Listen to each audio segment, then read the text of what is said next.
The atmosphere inside the arena was already reaching a fever pitch when the unexpected happened.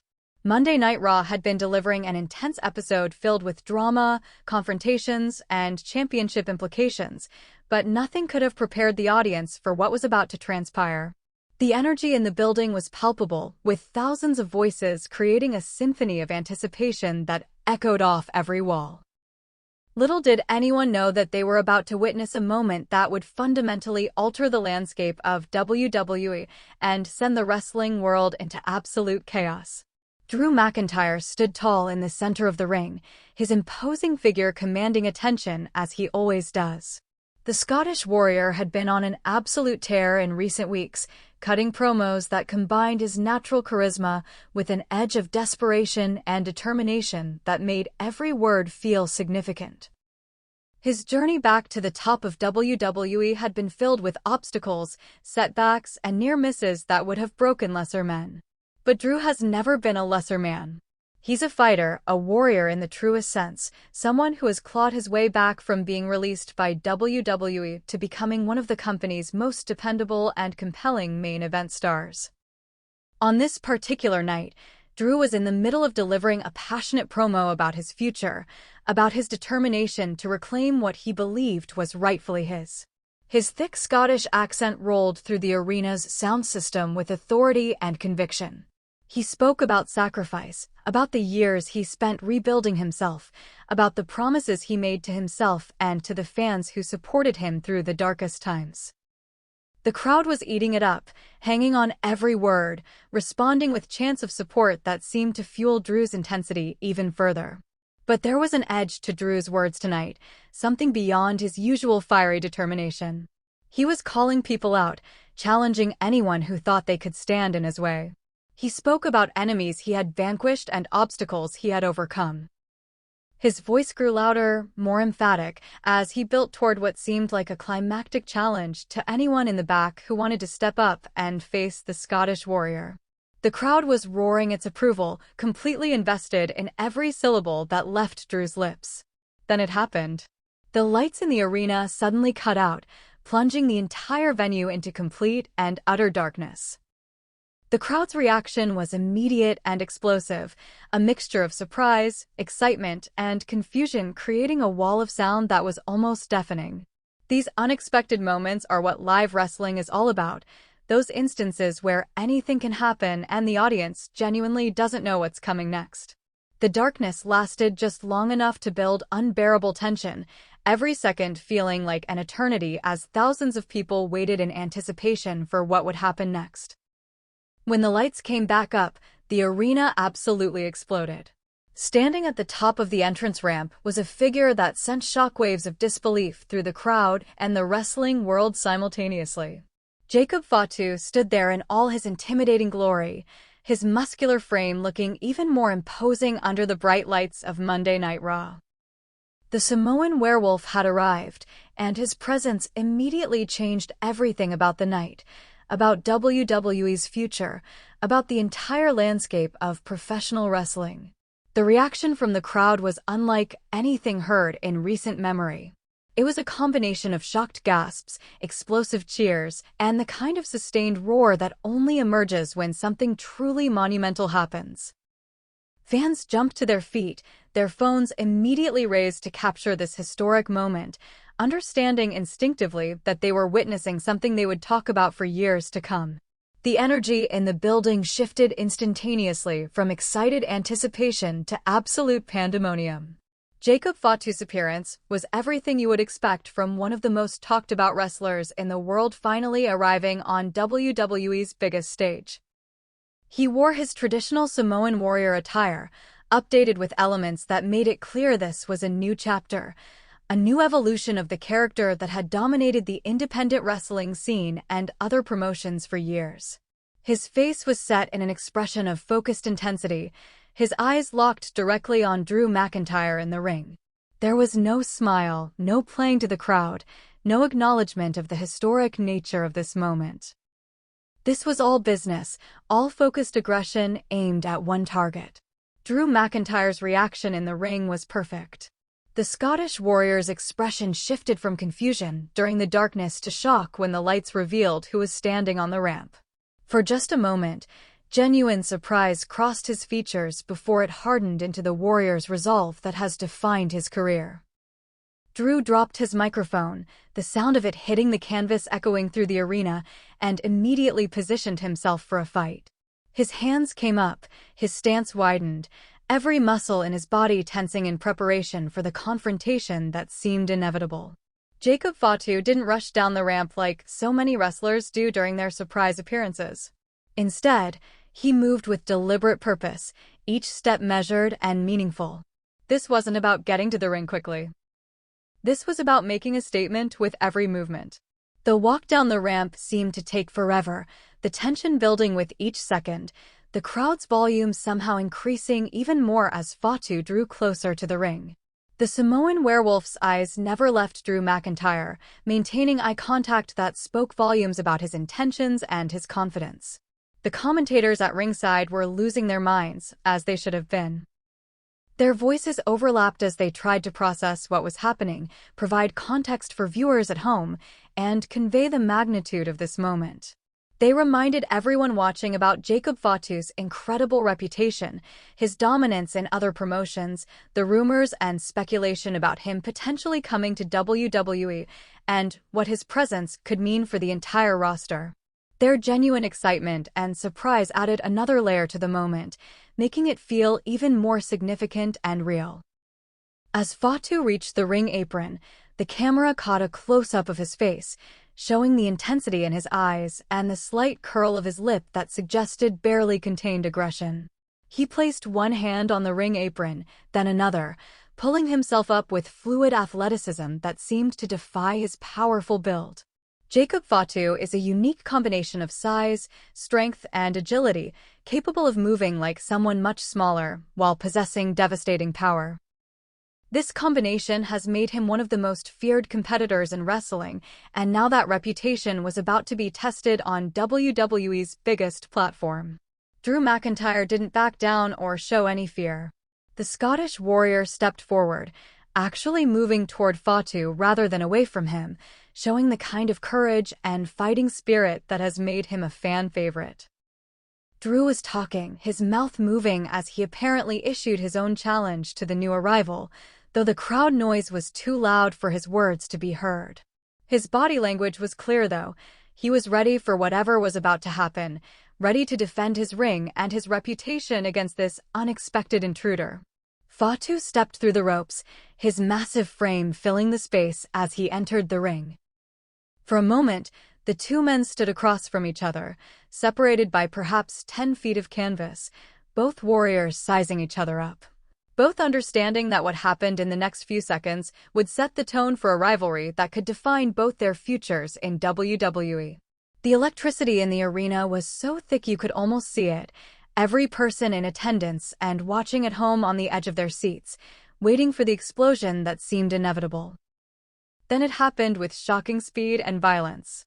Jacob Fatu exploded across the ring with a burst of athleticism that seemed impossible for someone his size. Drew McIntyre was ready, or at least he thought he was, but nothing could truly prepare anyone for the sheer force and fury of Fatu's initial assault. The Samoan werewolf crashed into Drew with a devastating shoulder block that sent the Scottish warrior stumbling backward, his feet leaving the ground for a moment from the sheer impact. But Drew is not someone who goes down easily. He recovered quickly, absorbing the blow and firing back with a heavy right hand that connected solidly with Fatu's jaw. The sound of the impact echoed through the arena, and for a moment it seemed like we might get an actual competitive exchange between these two powerful warriors. Drew followed up with another punch, then another, backing Fatu up slightly with the force of his strikes. However, Jacob Fatu is called the Samoan werewolf for a reason. He seemed to absorb Drew's punches with minimal effect, his Samoan heritage and incredible toughness allowing him to walk through strikes that would floor most men. Fatu's expression barely changed as Drew's fists connected with his face and body. Instead, something seemed to awaken in him, a primal fury that had been barely contained since his music first hit now finding full expression. Fatu caught one of Drew's incoming punches, his massive hand engulfing the Scottish warrior's fist in midair. Drew's eyes widened slightly, realizing too late that he had made a tactical error. Fatu yanked Drew toward him using his trapped arm, then drove his head forward in a devastating headbutt that connected with Drew's forehead with a sickening thud. The impact was so severe that Drew's knees buckled, his body going momentarily limp as the blow rattled his brain. Taking advantage of Drew's stunned state, Jacob Fatu unleashed a series of devastating strikes that showcased exactly why he has such a fearsome reputation. He drove heavy forearms into Drew's chest and face, each blow landing with brutal precision and force. The sound of flesh impacting flesh created a rhythm of violence that had the crowd gasping with each strike. Drew tried to cover up, to defend himself, but Fatu was relentless, his offense overwhelming the Scottish warrior's defenses. Fatu grabbed Drew and whipped him into the corner with tremendous force. Drew's back hit the turnbuckles so hard that the entire ring shook from the impact, the metal and wood creaking under the force of the collision. Before Drew could even process the pain radiating through his spine, Jacob Fatu was charging across the ring at him, building up terrifying momentum as he closed the distance. The Samoan werewolf launched himself into a hip attack that absolutely crushed Drew McIntyre in the corner. Fatu's full body weight, driven by explosive leg power, crashed into Drew with devastating effect. The Scottish warrior's head snapped forward, his body compressed between Fatu's mass and the unforgiving turnbuckles. The impact was so severe that Drew's legs gave out completely, and he began sliding down the turnbuckles toward the mat. But Fatu wasn't letting him fall. He grabbed Drew by the hair and hauled him back to his feet, dragging him out of the corner and positioning him in the center of the ring. The look on Jacob Fatu's face was one of cold calculation mixed with barely controlled rage. This wasn't just an attack. This was a statement, a message being sent to not just Drew McIntyre, but to the entire WWE roster and every fan watching that the Samoan werewolf had arrived and destruction followed in his wake. Fatu lifted Drew up as if the heavily muscled Scottish warrior weighed nothing at all, showcasing incredible strength as he hoisted him into position for a devastating slam. Drew tried to fight out of it, his survival instincts kicking in even through the pain and disorientation, but Fatu's grip was like iron. With a roar that could be heard even over the crowd noise, Jacob Fatu drove Drew McIntyre down into the canvas with a thunderous spinebuster that shook the entire ring. The impact was absolutely devastating. Drew's body hit the mat so hard that he bounced slightly before settling in a heap, his face contorted in agony, his hand instinctively going to his back where the worst of the impact had been absorbed. The crowd's reaction was a mixture of awe at the display of power and genuine concern for Drew's well-being. This wasn't typical wrestling choreography. This looked and felt like a genuine assault, like Jacob Fatu was trying to end Drew McIntyre's career in his very first appearance. Referees began rushing down the entrance ramp, multiple officials responding to what was clearly an out-of-control situation. They slid into the ring, surrounding Fatu and trying to create space between him and the fallen Drew McIntyre. They were talking rapidly, their hands up in placating gestures, attempting to convince the Samoan werewolf to back off, to let the situation de-escalate, to stop before someone was seriously injured. For a moment, it seemed like Fatu might listen.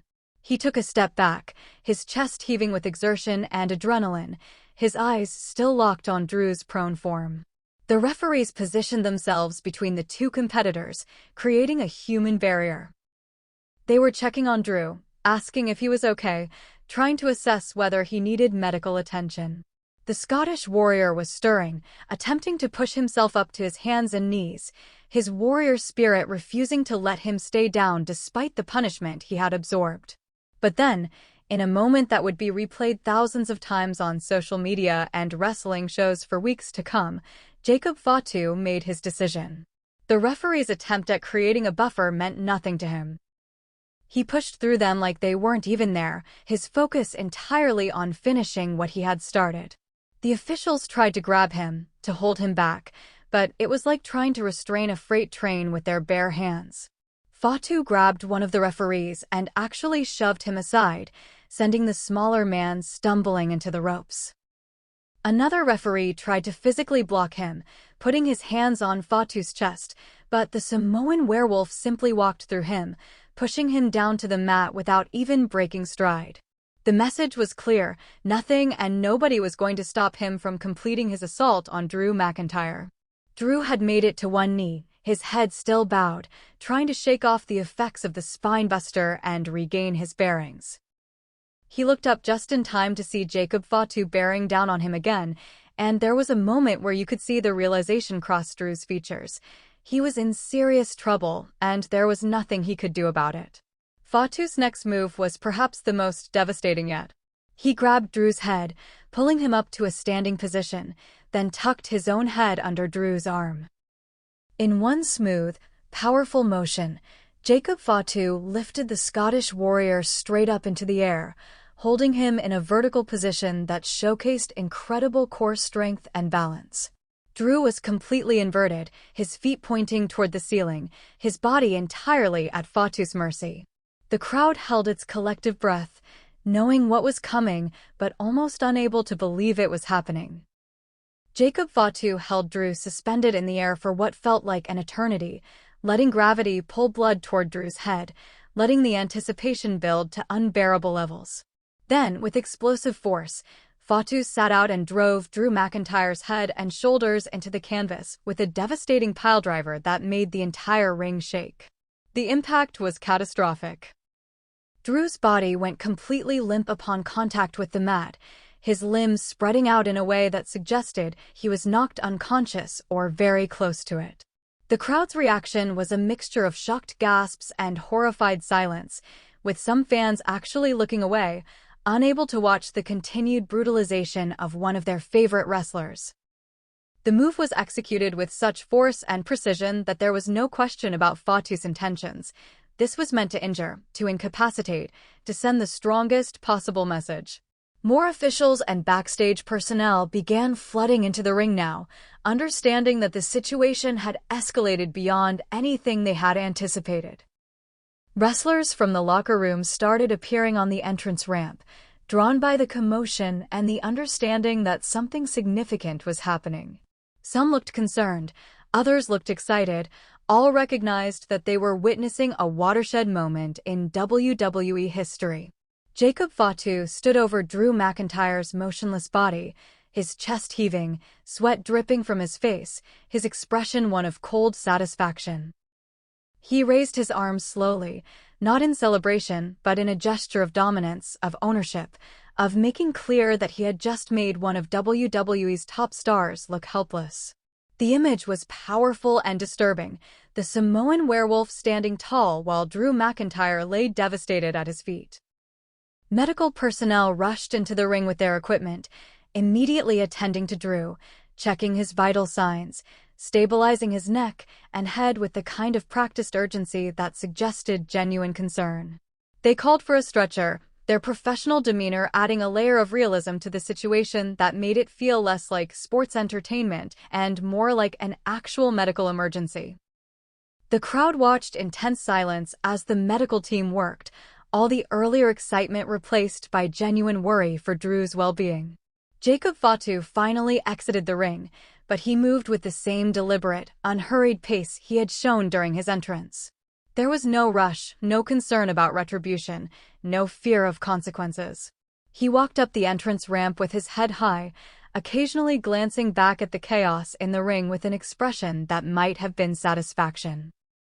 At the top of the ramp, he paused one final time, turning to look back at the scene he had created, medical personnel swarming around Drew McIntyre, officials looking helpless and confused, the crowd in a state of shock.